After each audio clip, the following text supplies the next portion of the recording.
Hi, my name's Eric. Welcome back to my channel. Happy holidays. Today I'm going to be sharing my 50 favorite albums of 2020. As with my songs list from last week, this isn't meant to be a best of list, it's just my personal subjective list of the albums that I enjoyed most this year. In lieu of listing honorable mentions, I'm going to leave a link to a Spotify playlist in the description box, and it'll contain songs from my 50 favorite albums, plus the albums that almost made the list. Just for reference, every year I keep a running list of all the albums that I'm enjoying for consideration for my year-end list.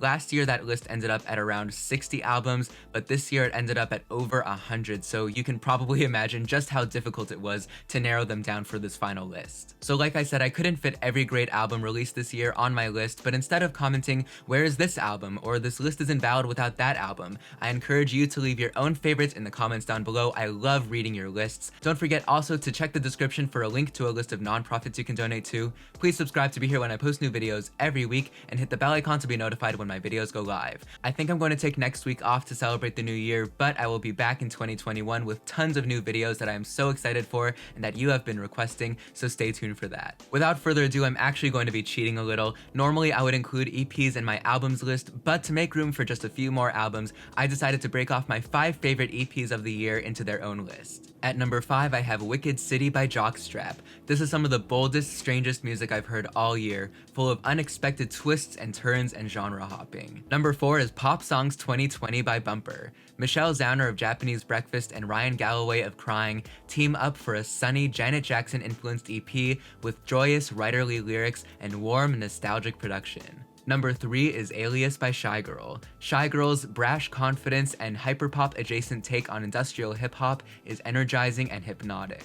Number 2 is In a Dream by Troye Sivan. We see Troy exploring more intimate themes of insecurity and guilt with some of the most impressive production he's ever featured in his music, signaling an artistic growth that I hope he carries over to his next full-length album. And my number 1 EP of 2020 is La Vida Nova by Christine and the Queens. This is one of my very favorite EPs in recent memory, up there with Melissa and Vroom Vroom.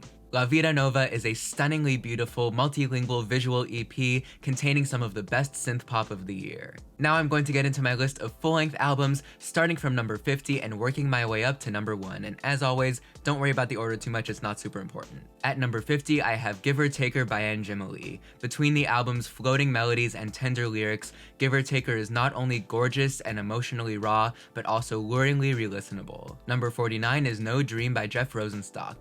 With a punk perspective and a strong ear for hooks, Jeff Rosenstock's iconoclastic rock songs are by turns sincere and sarcastic, always with a keen awareness of social injustice. Number 48 is After the Curtains Close by Jonathan Bree. This is the follow-up to 2018's Sleepwalking, and here New Zealand's Jonathan Bree expands on his stark, ominous approach to mid-century nostalgia with lush chamber instrumentation and his strongest, most romantic songs yet. Number 47 is What's Tonight to Eternity by Cindy Lee. Like After the Curtains Close, this is an eerie 60s inflected take on hypnagogic pop. In one moment it's dreamy and atmospheric, and in the next it's heavy and nightmarish with themes of devotion and damnation. Number 46 is Swimmer by Tennis. We've got a few nostalgic albums in a row here, this time with some 70s influence. Tennis are a husband and wife duo, and on Swimmer they share their love with pastel tone music and charming lyrics. Number 45 is Saint Cloud by Waxahachie. Saint Cloud has a homegrown feeling that could not be replicated. It combines elements of folk and country music with a sensitivity and plain-spokenness that create a firmly modern perspective on Americana. Number 44 is The New Abnormal by The Strokes. I think I've got some catching up to do because this is the first album by The Strokes that I have listened to in full, and I am so glad that I did because it was such an engaging meeting of new wave and indie rock. Number 43 is Shabrang by Sevdaliza. Named after the dark horse of Persian mythology, Shabrang is a haunting, restrained amalgam of crystalline trip-hop and spacious chamber pop, full of foreboding ruminations on mortality and self-actualization. Number 42 is 7G and Apple by A.G. Cook. The founder of PC Music released 2 albums this year, so I'm going to group them together. 7G is a generous 49-track document of multi-genre experimentation, and Apple is its streamlined electropop counterpart. Together, these albums are a testament to AG's influence and prowess as a hyperpop innovator. Number 41 is Ungodly Hour by Chloe and Halle. This album absolutely solidifies these sisters as superstars. Between their impeccable vocals and their fun, youthful personalities, their sophomore album is a Grammy-nominated blast. Number 40 is The Avalanche by Owen. Songs like Mom and Dad and I Go Ego are exactly the type of plush emotional folk music that I am a sucker for. This album is beautiful and its unrelenting sincerity resonates with every listen. Number 39 is 8 Gates by Jason Molina. This is the first posthumous solo album of the frontman of Songs Ohia and Magnolia Electric Company, and it's devastating. While it's clear that these songs are unfinished, their mournful abundance of negative space makes them feel touchingly aware of Molina's absence. Number 38 is Ricky Music by Porches. While this album might not have the pop immediacy of past Porches singles like Find Me, it leaves the impression of automatic thinking, like candid, casual, and confessional journal entries. Number 37 is Countless Branches by Bill Fay. The approach to folk on this album marries Vashti Bunyan's deceptive simplicity and global consciousness with John Prine's empathy and frankness, and it gradually unfolds to reveal a life-affirming sense of peace. Number 36 is Red Sun Through Smoke by Ian William Craig. The title of this album captures the appearance not only of a world on fire, but also of a mind clouded by memory loss. The music itself has a similar effect, with solemn piano and vocals piercing through layers of distortion. Number 35 is Gray by Moses Sumney. Every time I listen to this album, I appreciate it even more. Between the distinctiveness of Cut Me and the warmth of Me in 20 Years, this album is stylistically daring, sonically ornate, and confidently original. Number 34 is Un Canto por Mexico Volumen 1 by Natalia Lafourcade. The Latin Grammy winner for Album of the Year is also a fundraiser for a cultural center in Mexico that was damaged by an earthquake in 2017. So this stunning folk album shares Natalia's love for the traditional music of her home country in more ways than one. Number 33 is Disco by Kylie Minogue. As you could probably tell from my reaction to this album, disco is one of the best sources of joy in 2020. This is Kylie's one-of-a-kind take on classic acts like Earth, Wind & Fire and ABBA, and it is so much fun. Number 32 is Monument by Keaton Henson. While this album's commitment to quietness might seem to contradict its title, the real magnitude of Monument is in its open and mournful sense of emotion. Number 31 is Magic Fire Brain by Devi McCallion and Katie Day. This collaborative album, which as of now is available only on Bandcamp, is a rowdy and defiant statement of bliss and transhumanism. Devi's forcefulness perfectly balances Katie's introspection, creating something truly unique and exciting. Number 30 is Out of My Province by Nadia Reid. This is a strong, straightforward singer-songwriter album with a lot of personality from New Zealand's Nadia Reid, who explores her fascination not only with Canada, but also with love and personal development. Number 29 is Island by Owen Pallett.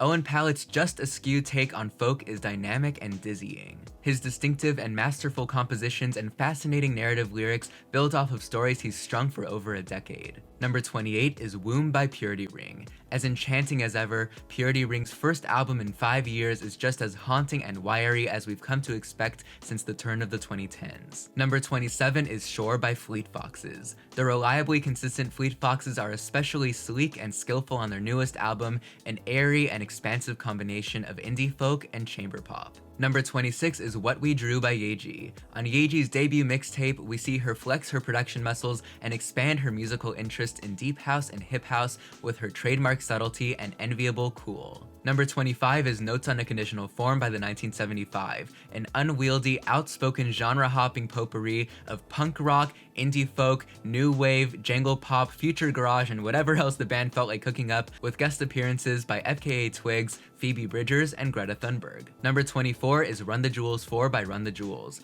One of the most unfailingly excellent rap duos today, Killer Mike and LP serve up catchy and conscious bangers on this scathing installment in their acclaimed, self-titled quadrilogy. Number 23 is Women in Music Part 3 by Haim. Delivered with a defiant wink, Haim's Grammy-nominated third album just might be their best yet. It's an album of confident soft rock jams and poppy experiments full of wit and personality. Number 22 is Jump Rope Gazers by the Beths. In a year without a new Charlie Bliss album, I am especially grateful for Jump Rope Gazers, the Beths' warm hug of an album that's both wistfully nostalgic and boundlessly energetic. Number 21 is Kick 1 by Arca, a tumultuous and brash counterpoint to her elegiac self-titled album. Kick 1 is an audacious exploration of gender, ambition, and growth with some of Arca's most varied and daring production to date. Number 20 is My Agenda by Dorian Electra. If last year's Flamboyant was Dorian Electra's ego, then My Agenda is their id. A hyperpop eruption of many complicated and internet-savvy feelings about gender, as if the incredible Exorcism interlude from Emasculate were an entire album. Number Number 19 is After Hours by The Weeknd. This is The Weeknd's most pop-savvy and glamorous work to date. The Weeknd lets his guard down and pathologizes his bacchanalian mythos, offering us a bounty of strong hooks and indulgent fantasies. Number 18 is Dedicated Side B by Carly Rae Jepsen. Are we surprised? From the breathless disco of Summer Love to the post-Beach Boys bebbliness of Now I Don't Hate California After All, Dedicated Side B is yet another testament to Carly's songwriting skills, and it gives us a peek behind the curtain at her creation and curation processes. Number 17 is Microphones in 2020 by The Microphones. Phil Elverum's first work under this name since 2003, Microphones in 2020 is a sprawling single-song composition. It acts both as a musician's origin story and as a dirge for memories fading quickly into the past and preserved only in song. Number 16 is Beginners by Christian Lee Hutson. Yet another revelatory folk album, Beginners, produced by Phoebe Bridgers, displays Christian Lee Hutson's sensitivity and dry humor. On this album, he lovingly shares a perspective of everyday human interactions that reveal deeper, more touching truths underneath. Number 15 is 1000 gecs and the Tree of Clues by 100 gecs. As of right now, this is my all-time favorite remix album. Tree of Clues is maximalism at its most maximal, hyperpop at its most hyper. There are so many remixes on this album that I return to whenever I need a burst of adrenaline. The guest list is incredibly impressive, and 100 gecs are visionaries. Number 14 is Songs by Adrienne Lenker. On Songs, the lead vocalist and songwriter of Big Thief tightened her vice grip around my heart with a collection of masterful and moving folk songs about fighting for love and giving yourself over to someone entirely. Number 13 is Future Nostalgia by Dua Lipa. You know a pop album is great when you have a new favorite track every week, and that is exactly my experience with Future Nostalgia. Don't Start Now is pulsing and invigorating, Pretty Please is slinky and funky, every song has something to offer for repeat listens, placing Dua Lipa among pop's vanguard. Number 12 is Song for Our Daughter by Laura Marling.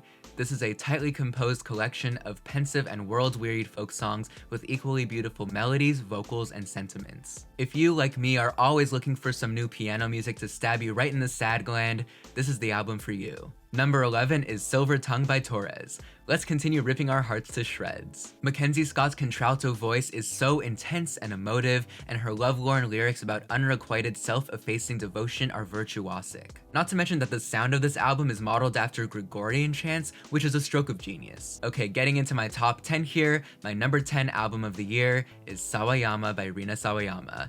Rina has entered the chat. Her stellar, bold debut combines pop, R&B, and nu metal with socially conscious lyrics and a one-of-a-kind perspective on family, identity, and self-worth.